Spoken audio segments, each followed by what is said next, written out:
राष्ट्रीय हिंदू संगठन का 13वां स्थापना दिवस समारोह बनाया गया, जिसकी संख्या 250 रही। राष्ट्रीय हिंदू संगठन के संस्थापक राष्ट्रीय अध्यक्ष श्री सत्येंद्र दुबे सत्याजी अलीगढ़ आगमन हुआ, जिसके मुख्य अतिथि राष्ट्रीय अध्यक्ष जी थे। इस उपलक्ष्य में सुंदरकांड का पाठ भी किया गया, जिसमें राष्ट्रीय हिंदू संगठन के जिला कार्यक्रम आयोजक श्री एडवोकेट जवाहरलाल बघेल जी, कार्यक्रम सह आयोजक श्री यशपाल बघेल जी, जिला अध्यक्ष मिहिर सिंह यादव जी, जिला सह प्रभारी देवेंद्र कुमार शर्मा, जिला उपाध्यक्ष सुमित शर्मा जी, जिला संरक्षक सुनील कुमार जी, जिला सह विस्तारक श्री राकेश कुमार गुप्ता जी, विधि प्रकोष्ठ के जिला अध्यक्ष जगदीश शर्मा जी, जिला संयोजक शरद दीक्षित जी, जिला मीडिया प्रभारी सत्येंद्र कुमार शर्मा जी, महानगर अध्यक्ष श्री जिला संगठन मंत्री अनिल बघेल जी, श्री देवेंद्र सिंह लोधी जी, वीरांगना प्रकोष्ठ की जिला महासचिव वंदना देवी जी, जिला मंत्री सुमन बाजपेयी जी उपस्थित रहे। कार्यक्रम स्थल का पता: मॉडर्न गार्डन, शताब्दी नगर, क्वारसी एटा चुंगी बाईपास, अलीगढ़। संजय सिंह कुंडीर, प्रदेश प्रभारी, हिमाचल प्रदेश अतिरिक्त प्रभार, पश्चिम उत्तर प्रदेश।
आए हुए सभी धर्म योद्धा यहाँ उपस्थित हैं और जैसे कि राष्ट्रीय हिंदू संगठन के माध्यम से एक लक्ष्य रखा गया है कि 100 करोड़ हिंदुओं को एकजुट करने का, और हमारा भी यही लक्ष्य है। युवा हिंदू दल भी इसी लक्ष्य को लेकर चल रहा है और आज हमने एक कॉन्फ्रेंस की थी अपने कार्यालय पर 11 बजे।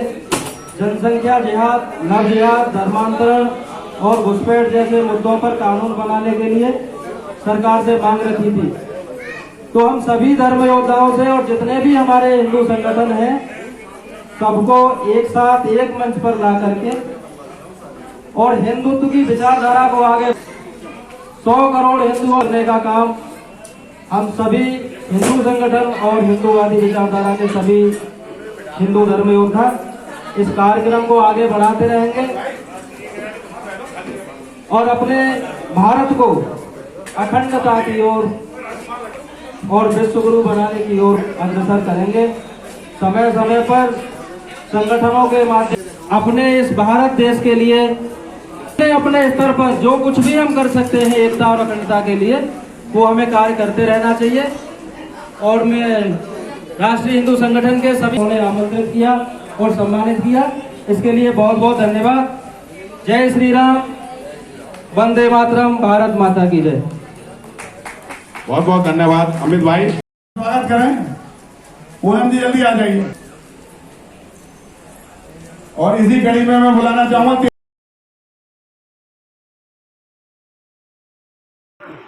मेरा एक ही कहना है कि जितना भी हमारे मठाधीश हैं, मुसलमानों का मठाधीश एक है। उन्होंने कह रहा है, ऐलान कर दिया कि ये होना तो होना। हमारे मठाधीशों का मत अलग अलग है। कहता उनसे प्रार्थना में भी हाथ जोड़ के जितने भी मठाधीश, जितने भी बड़े बड़े मंदिर, हम सब तक पहले वो एक हों, वो नीचे से संगठन चलाएंगे तो सारा चीज़ हिंदू भी एक होगा, उनको पैसा भी मिलेगा। जो लफ्ज़ात चलाते हैं, हमारे यहाँ कोई ऐसी चीज़ नहीं है जो कि उनके ऊपर हाथ रख दे। जब तक ऊपर से मठाधीश, मंदिर, सारे चीज़ एक होंगे उनके ऊपर हाथ रखेंगे बच्चों के ऊपर, तभी संगठन एक हो। सर हमारे संविधान में तो धारा 30 ये कहती है कि हमारा हिंदुओं का पैसा मंदिरों का जो कब्जा है वो तो सरकार को जाता है, तो फिर कैसे? नहीं, मंदिरों का सरकारों को जाता है, लेकिन मंदिरों का सरकार से बचता भी तो है। मंदिरों में ये नहीं है कि सरकार सबकी सरकार, हर मंदिर सरकार के अंदर नहीं है, हर संगठन मंदिर सरकार के अंदर नहीं है। जितने भी संगठन है, मठाधीश है, मठाधीश तो सरकार के ऊपर नहीं है। अगर एक मठाधीश आवाज लगा दे कि आज की दिवाली है तो आज की ही दिवाली होगी, तभी संगठन एक होंगे, जब भी हिंदू एक होगा। हम वो लोग बट रहे हैं, हम लोग बटेंगे। जब तक वो लोग एक नहीं होंगे, जब तक हम नहीं एक होंगे। मेरा यही कहना है, मेरा प्रार्थना है सभी संगठनों से, सभी मठाधीशों से एक हों। सर इसका इतना जो मुस्लिम इतना बड़ा, इसका क्या कारण रहा शुरू से? उनका एक ही कारण रहा कि उनसे ऊपर से पैसा आता है, सबसे ऊपर पैसा आता है। सारे संगठन एक है उनके। मक्का मदीना से अगर एक आवाज़ लगेगा ईद 28 को होगी। तो हमारी सरकारें क्या कर रही है? हमारी सरकार इसी बात को नहीं सुन पा रही। मेन चीज़ है कि मठाधीश नहीं एक है, हमारे मठाधीश नहीं है क्या? अगर मठाधीश एक गुरु हो जाए और एक कह देगा बस फलाने दिन की दिवाली है, तो दिवाली उसी दिन की होगी, जैसे कि ईद उनकी एक ही दिन होगी। यही मेरा कहना है। जय श्री राम। मेरा नाम देवेंद्र शर्मा है, मैं राष्ट्रीय हिंदू संगठन का जिला सह प्रभारी हूँ। सर किस प्रकार का कार्यक्रम? आज हमारा राष्ट्रीय हिंदू संगठन का 13वां स्थापना दिवस मनाया जा रहा है और जिसमें हमारी कोशिश है 100 करोड़ भारतीयों को एक करने की। जिस तरीके से आजटा और बरेली में जो कांड हुआ है उसको देखते हुए हमें एक होना पड़ेगा। अगर हम एक नहीं हुए और अनेक में रहे तो एक दिन कटेंगे जरूर, और बटेंगे तो कटेंगे। इसलिए हमारी कोशिश है, हमारे संगठन की कोशिश है, हम एक रहें और हिंदुओं को ज़्यादा से ज़्यादा एक कर पाएँ। ये हमारा कार्य है। सर हमारे देश में जनसंख्या बढ़ने का कारण यही है, क्या कहेंगे आप इसको? सबसे बड़ी जनसंख्या बढ़ने का कारण है मुस्लिम लोग, जिनका कहना है कि अल्लाह की देन है। अगर अल्लाह की देन है तो हिंदुस्तान में देन देने के लिए रह गया और कहीं नहीं देता।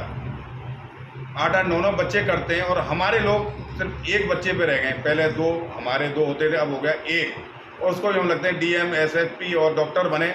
हम अपने बच्चों को छोटे काम नहीं सिखाते, वो अपने बच्चों को पैदा करके छोटे कामों में लगाते हैं और हमारे बच्चों से ज़्यादा कमाते हैं और वो अपने बच्चों को पढ़ाई के चक्कर में रह जाते हैं। सर सरकार की ओर से जैसे कानून रोकने का कोई अभी तक कानून नहीं बनाया गया है, तो सरकार की तरफ से आपका क्या कहना होगा? हमारा ये कहना है, सरकार जब तक पूर्ण बहुमत में नहीं आएगी, जब तक ये चीज़ें पास नहीं हो पाई, क्योंकि कुछ लोग हम जैसे हिंदू लोग ही वोट लेने के चक्कर में सपोर्ट नहीं करते, हम बीजेपी वालों का या जो भी सरकार है उसका सपोर्ट नहीं करते, जिस वजह से कानून लागू नहीं हो पाता।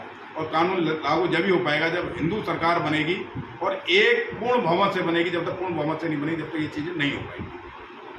भैया ने सवाल किया था कि हिंदू को ये करने के लिए क्या करना पड़ेगा। सबके मत अलग है, मेरा मत अलग है, क्योंकि लोहे को काटने के लिए लोहा बनना पड़ेगा। जिस तरीके से वो लोग करते हैं, हमारे लोगों को, संगठन को भी करना पड़ेगा। हमारे नीचे लोगों की सहायता करनी पड़ेगी, जो हमारे बेरोजगार लड़कियां घूम रहे हैं, जैसे वो करते हैं लव जिहाद का, वो चीज़ हमें भी अपनाना पड़ेगा। हमें भी अपने लड़के आगे करने पड़ेंगे। जाइए, शादी करिए, और हम लोगों को, बड़े बड़े संगठनों को उनकी मदद करनी पड़ेगी तन मन धन से। जैसे उनके 10 वकील एक साथ खड़े हो जाते हैं उनको बचाने के लिए, हमारे वकील जब तक हम खड़े नहीं करेंगे, जितने हमारे मदाटीस हैं, जितने बड़े बड़े मंदिर हैं, उनको भी उनकी तरह मदरसों की तरह आगे आना पड़ेगा। हम लोगों के लिए मदद करनी पड़ेगी। जो छोटे लोग हैं जो हमारे घूम रहे हैं खामा का, अरे उन्हें लगाइए इस कामों में। जैसे वो तैसा जब तक नहीं बनेंगे ये काम नहीं होंगे। और जब तक हमारा हिंदू राष्ट्र नहीं होगा, जब तक हम ईंट का जवाब पत्थर से नहीं देंगे, हम ऐसे ही बढ़ते रहेंगे और हमारे साथ ऐसे ही अत्याचार होते रहेंगे। हमको अपने कहते हैं इकट्ठा करने के लिए हमारे सारे मठाधीशों को, मंदिरों को आगे आना पड़ेगा। और जो लोग हमारे बेरोजगार हैं उनको ये काम देना पड़ेगा। जाइए, काम पे लगिए और मुसलमानों को हिंदू बनाने का काम करिए, जब जाके हमारा राष्ट्र हिंदू बन पाएगा, नहीं तो ऐसा नहीं बन पाएगा। इस चीज़ को लेकर आज से देश के आज़ाद होने से पहले परमानंद स्वामी जो थे, उन्होंने हिंदू मुसलमानों, काफ़ी मुसलमानों को अपने उपदेशों से हिंदुओं को बनाया था, लेकिन उनको गांधी जी की वजह से उनको मार दिया गया। तो क्या कारण रहा? उस समय भी यही स्थिति। उसका कारण ये था कि अगर हम पुरानी सरकारों के में जाएं और उनके इतिहास को उठा के देखें, वो हिंदू थे ही नहीं, वो मुसलमान थे। इसलिए हमारे हिंदू को शुरू से कुछ चला गया। उनकी सरकार थी, जिसने आगे उठ के हिंदुओं के लिए काम किया उसका मर्डर कर दिया गया, हत्याएं कर दी गई, और उनका कभी पंचनामा भी नहीं भरा गया, पोस्टमार्टम भी नहीं हुआ, ये भी नहीं पता चला उनकी मौत क्यों हुई। उसका कारण था हमारी सरकारों का दूसरी मजहबों का होना और हमारे पंडितों और उनके नाम का सहारा लेते हुए हिंदू बनना। हिंदू की खाल की उन्होंने ओढ़ रखी है, लेकिन उसके अंदर वो भेड़िया हैं जो हमारे हिंदुओं को चलने का काम कर रहे हैं। लेकिन अब सरकार हिंदुओं की है, और अगर अब भी हिंदू नहीं जागा तो फिर आगे भी नहीं जाग पाएगा, और आगे ना हमारा हिंदू राष्ट्रीय संगठन या कहते हैं राष्ट्र हमारा हिंदू नहीं बन पाएगा जब तक अब भी नहीं जागेगा। मैं संजय सिंह कुंडिल, प्रदेश प्रभारी हिमाचल प्रदेश, अतिरिक्त विभाग मेरा पश्चिमी उत्तर प्रदेश। आज हमारा राष्ट्रीय हिंदू संगठन का 13वां स्थापना दिवस मनाया जा रहा है पूरी टीम के साथ। इसमें कि हमारे राष्ट्रीय अध्यक्ष भी आज अलीगढ़ आगमन है उनका, बहुत अच्छा खुशी की बात है कि राष्ट्रीय अध्यक्ष हमारे बीच आ जा रहे हैं। और इसमें रही विधर्मियों की बात, तो जब तक हम हिंदू हैं आपस में बढ़ते रहेंगे तो ये लोग हम पे हावी होते रहेंगे। हमारा मकसद है 100 करोड़ हिंदुओं को एक होना है। अगर 100 करोड़ हिंदू आपस में ही बढ़ते रहेंगे, जातिवाद में बढ़ते रहेंगे, तो कभी एक नहीं हो सकेंगे। हमको सभी को जातिवाद में ला के सिर्फ हिंदू बना के सबको रहना है, ये हमारा मकसद है। अन्यथा सभी अगर इसी जाति में बटेंगे तो वो दूर दूर नहीं है जो इसमें हो रहा है, बरेली में हो रहा है, वही हर जिले में होगा, हर जगह होगा। इसलिए मेरा सभी से आग्रह है सभी हिंदू भाई एक हो, जातिवाद को छोड़ें। तो हमारे मुख्यमंत्री जी भी का यही बयान है कि एक रहेंगे, सेफ रहेंगे, बटेंगे तो कटेंगे। बस मैं इतना ही कहना चाहूँगा सभी भाइयों से, अपने एक रहें, सभी जातिवाद के चक्कर में ना पड़े। सर, हिंदुओं को एक करने के लिए ऐसी कौन सा कानून या ऐसी कौन सी सोच ली जाए जिससे हिंदू एक हों? और काफ़ी इस तरह से हिंदू संगठन चल रहे हैं काफ़ी। नहीं, आप ये बताइए, हम सब अभी मुस्लिम हैं, विधर्मी लोग हैं, क्या इनको भी कोई योजना दी जाती है? इनको तो अनाउंस हो गया ऊपर से सब इकट्ठे हो जाइए, एक होगा, एक बोलेगा हजारों इकट्ठा हो जाएगा, क्या उनमें एकता नहीं है? हमारे हिंदू में अगर एक को कोई मारना होगा, दूसरे का 10 को बचाओ, तो कोई सामने नहीं आएगा। इसलिए इस चीज़ में योजना को छोड़िए, अपने भाई नाते को जोड़िए कि भाई हैं सब हिंदू। अगर कोई बाहर का आ रहा है, हमला कर रहा है, तो सबको एक होना पड़ेगा। अगर हमें ये लॉलीपॉप देंगे कि आपको ये सुविधा देंगे, वो देंगे, उससे काम नहीं चलेगा। हमें सबको सब चीज़ छोड़ के अपने हिंदुत्व को साथ देना पड़ेगा। तो आपको हिंदुओं को एक करने के लिए क्या प्रतिक्रिया चाहिए? हमारी प्रतिक्रिया ये है, सभी को हिंदुओं को एक करना है, उन्हें बताना है कि हमें अगर देश में रहना, हिंदू राष्ट्र घोषित कराना है, सभी को एक होना पड़ेगा। जिस दिन हमारे हिंदू राष्ट्र घोषित हो जाएगा उस दिन समझ लिए सारी टेंशन खत्म हो जाएगी। अनिल कुमार वगैरह आज किस प्रकार के कार्यक्रम किए जा रहे हैं? आज राष्ट्रीय हिंदू संगठन का 13वां दिवस मनाया जा रहा है, जिसमें सब हिंदुओं को एक होना पड़ेगा, इसलिए संदेश हम देना चाह रहे हैं। इसलिए हमने हनुमान सुंदरकांड कार्यक्रम रखा है, जिससे हिंदू जागें और हनुमान जी पूजा करें, हनुमान बने और सब एकत्रित रहें। 100 करोड़ लोगों को जोड़ने का हिंदू का लक्ष्य है हमारा। तो नवजात के काफ़ी समस्याएं पैदा हो रही हैं, जिसको लेकर सरकार भी इस समय विफल हो रही है, तो इसको लेकर आपका क्या? देखिए, लवजात को रोकने के लिए हम नीचे तक से रोकना पड़ेगा। जो 9वीं 10वीं और 12वीं के बालक हैं वो जागरूक नहीं हैं, उनको समझाना पड़ेगा, बालिकाओं को जागरूक करना पड़ेगा, उनको सब बताना पड़ेगा तुम्हारा धर्म क्या है, किसी बेटा में नहीं आना, उनको ध्यान देना पड़ेगा हमें, जब लवजात कर पाएगा। और कुछ हमें हिंदू के बारे में बताना पड़ेगा। सर, आजकल जो ये भी देखा गया कि अभी कुछ महीने पहले घुसपैठियों का चल रहा था, तो उसको लेकर आपका क्या कहना है? घुसपैठी रोकने के लिए हमें जागरूक होना पड़ेगा, एक होना पड़ेगा, जगना पड़ेगा। जो घुसपैठी जो आजकल आतंक हो रहे हैं, आपने नेपाल में देखा है, ये घुसपैठी घुस रहे हैं, वो हिंदुओं को मार रहे हैं, काट रहे हैं, श्रीनगर में हो रहा है। तो हिंदू जब तक एक नहीं होगा, जब तक हम नहीं बच सकते हैं। मुसलमान हम पे हावी रहेगा। मुसलमान में एकता है, हिंदू में एकता नहीं है, बटा हुआ है संगठनों में। हिंदू संगठन इसी चलाया जा रहा है, हिंदू सब एक हैं और एक साथ बढ़े आगे। आपका नाम क्या भैया? बोल दिया।